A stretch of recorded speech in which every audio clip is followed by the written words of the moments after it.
Let me ask you a question. What is holding your life back? When you think about your biggest goals, your biggest dreams, the things that you've wanted for a very long time, I'm talking months, years, even decades.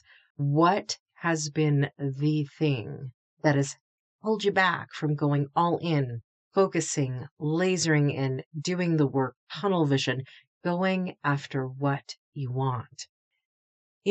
There comes a moment in all of our lives where we have to come face to face with ourselves.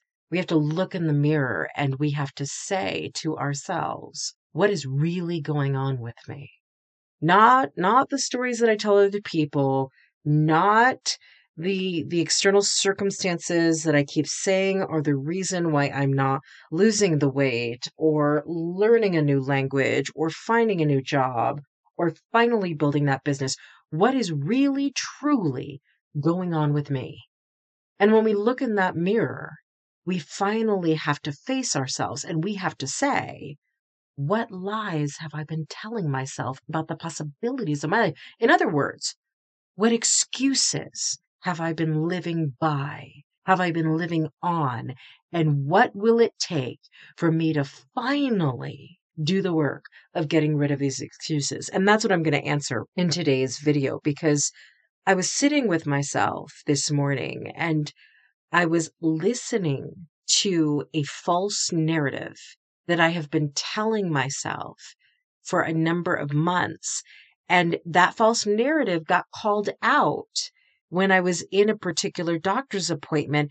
And it was if the doctor was saying to me the narrative that I'd always known was true about myself, but somewhere in the last 6 or 7 months, I had picked up this lesser, more disempowering narrative. And all of a sudden, it was like I was looking in a mirror when this doctor was talking to me, because I was now being forced to come face to face with the A, disempowering story that I was currently telling, and B, the truth of my story that I'd lived for a very long time, but somehow got lost along the way. And the realization that hit me in this moment was I was telling a disempowering story to myself. And the only way I was going to get back to the truth of my being, the story that would actually empower me to make changes, is if I finally faced myself and got rid of all of my excuses. So that's what we're going to talk about in this video. 5 ways to get rid of your excuses. And these are the 5 ways that I am going to apply in my current narrative that is super disempowering as it relates to my physical health. And I want you to take notes on these 5 strategies to get rid of your excuses, because here's the thing. You can have your excuses or you can have your results, but you can't have them both at the same time. Let me say that again. You can have your excuses or you can have your results, but you can't have them both at the same time. So let's dive into 5 ways to get rid of your excuses. Way number 1, stop telling yourself a story that doesn't serve you. I had that experience this morning. Stop telling yourself a story that doesn't serve you.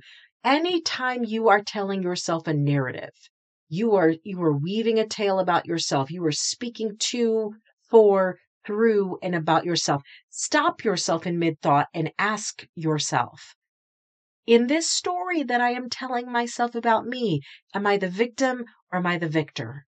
Am I the person who can or am I the person who won't? Notice I didn't say can't. There's a reason for that. You can if you want to. The real question is, are you saying that you can, or is what you're really saying that you won't? Because there's no such thing as can't in the possibility of what you can do. So step number 1, first thing you can do to get rid of your excuses is stop telling yourself a story that does not serve you. You can be the victim or the victor, but you can't be both at the same time. And you can be the person who can, or you can be the person who won't, but you can't be both at the same time. Pick one and tell that story. Second thing you can do to get rid of your excuses, and this is going to be a hard one for me and possibly a very challenging one for you as well. Number 2 strategy to get rid of your excuses, accept discomfort as your norm. See, because here's the thing. I've always talked about comfort zones feel really comfortable in the moment, but they actually rarely are. But the second thing you can do to get rid of your excuses is to accept that discomfort now is going to become your norm. Here's the thing. Comfort is the fastest path to mediocrity. Let's just be clear. Anytime you're comfortable, you might as well be saying to yourself, I'm moving towards mediocre here. If I am comfortable, if everything feels like safe and good and fine and all the fun, then I am moving my life in the direction of mediocrity, because we only grow when we stop being comfortable. If you want exceptional, you've got to accept that uncomfortable will be your norm. And you've just got to say to yourself, okay, I'm going to be uncomfortable. This is going to feel sucky at times. This is unfamiliar. This is not my norm. If I want to become exceptional, if I want to stay exceptional, let's say you're at an exceptional place. If you want to stay exceptional, do you know how you do that? By increasing your level of discomfort. Because new levels require new things, which then puts you in a place of discomfort. So second thing you can do to get rid of your excuses is accept discomfort as your norm.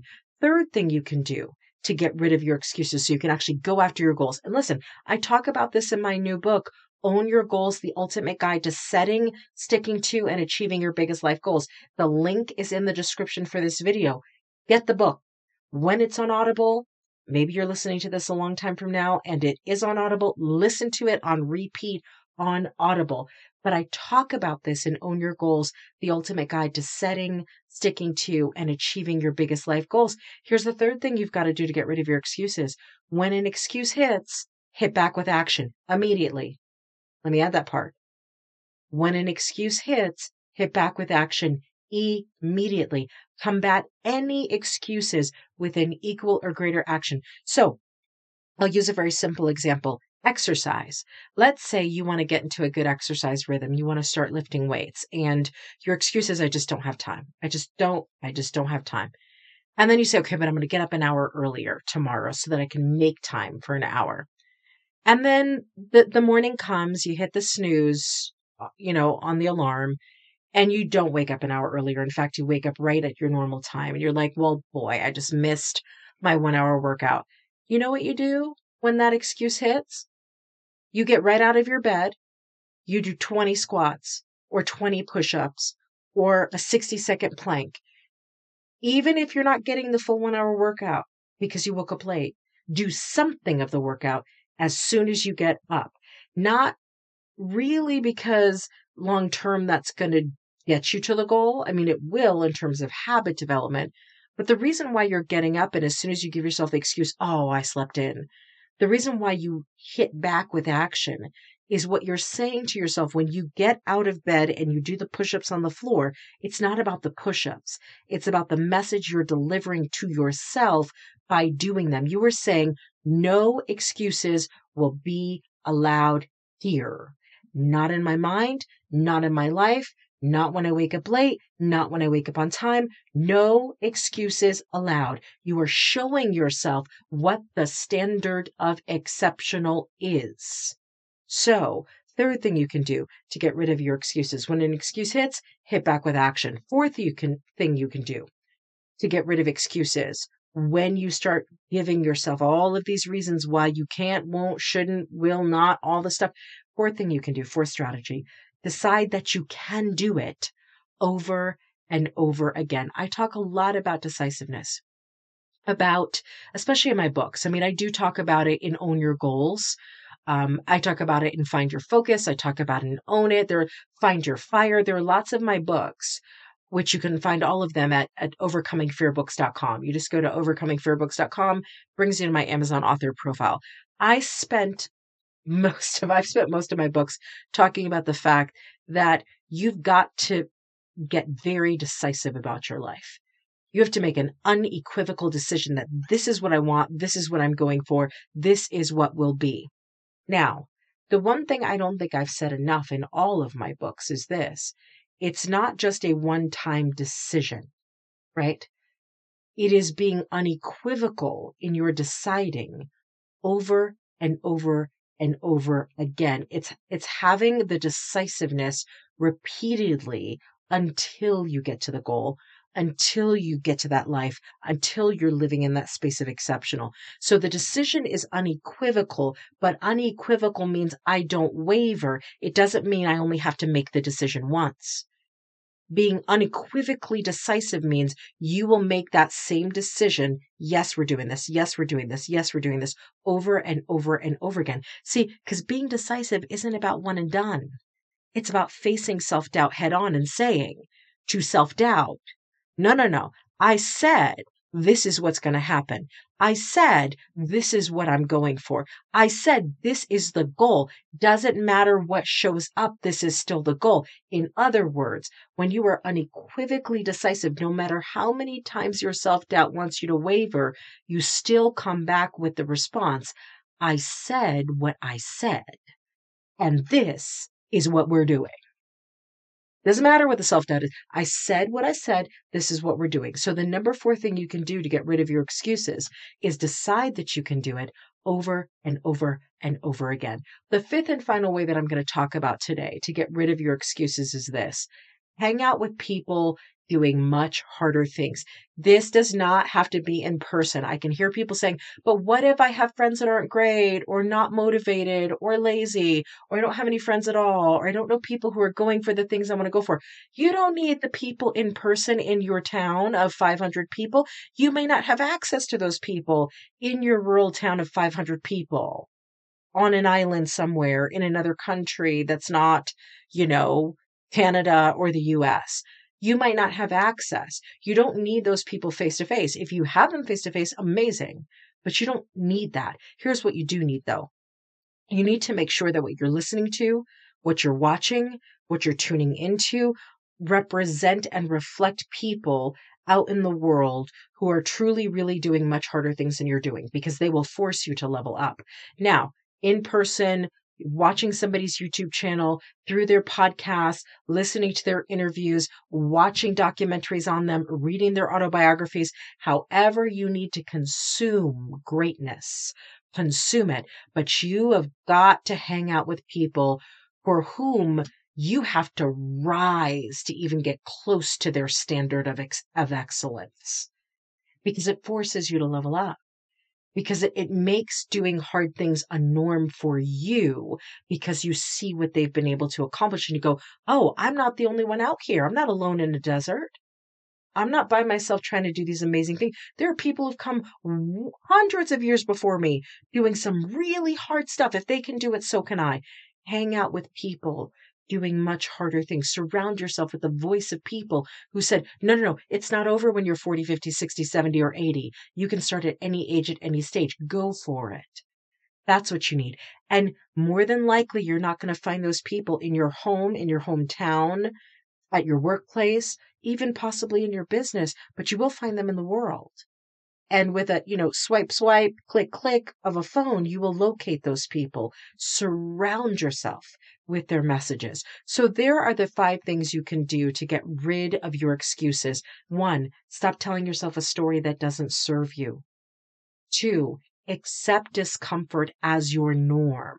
Remember, comfort is the fastest path to mediocrity. 3, when an excuse hits, hit back with action. 4, decide that you can do it over and over and over again. Remember, unequivocal decision as many times as it takes to get to the goal. 5, hang out with people doing much harder things.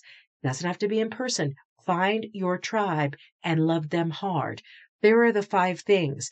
5 ways to get rid of your excuses. If you have big goals and you would like help with figuring out how to achieve them, I highly recommend you pick up my book, Own Your Goals, the ultimate guide to setting, sticking to, and achieving your biggest life goals. Read it today, consume it today, listen to it today, and apply what it says. On another note, what was the one of the 5 things to get rid of your excuses that really hit home for you the most? Comment below and tell me what it was. Also, if there is one of the ways that you're really afraid to start doing to get rid of your excuses, also go in the comments and tell me which strategy to get rid of your excuses kind of scares you the most and why. I look forward to commenting with you back and forth. Thank you for listening to this video. Please subscribe, follow, like, share, click the bell, but also share this with somebody you know who could really benefit from this video. Thank you so much. I'll catch you on the next video.